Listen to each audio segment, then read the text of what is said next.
Now I'm going to talk about camping out. The technical term is extinction with gradual withdrawal of parental presence.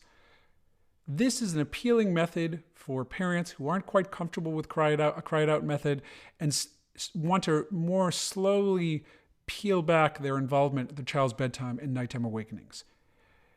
It's equally effective. In some ways, it's more difficult. It actually takes more time to execute, and there are a couple of points where you can run into trouble. The way that this works is you are gradually reducing your proximity to your child. You're moving further and further each night from her crib or bed as she falls asleep. So for example, let's say you rock your child to sleep.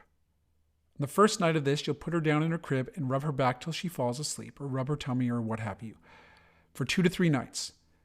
Then you're going to sit in a chair near the crib for 2 to 3 nights.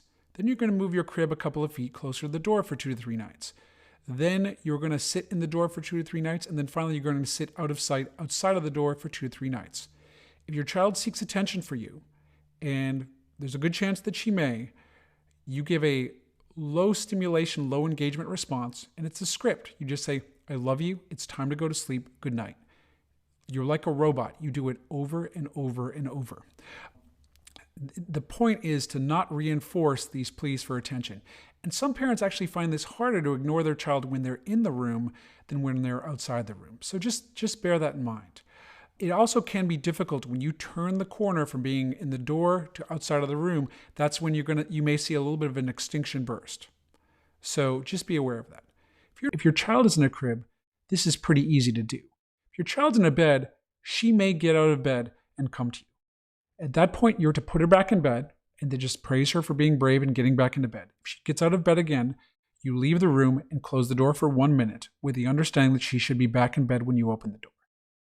If she's in bed when you open the door, again, praise her extravagantly, resume your seat wherever that is, and continue with your script of I love you, it's time to go to sleep, good night when she asks for contact. If she gets out of the bed again, then you have to leave the room for 2 minutes.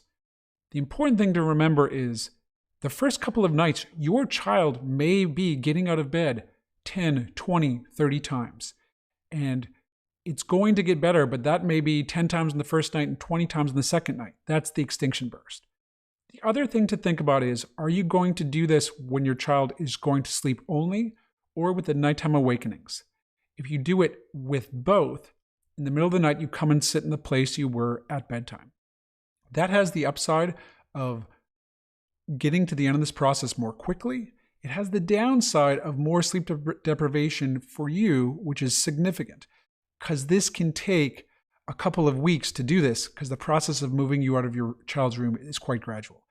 In this case, I usually recommend just doing it bedtime and doing whatever you've been needed to survive during the night, be it rocking your child to sleep or putting her back into bed. Those awakenings should get better with time. Okay, so this is an appealing method for many families who've either tried and failed a cry it out protocol or don't feel comfortable with that.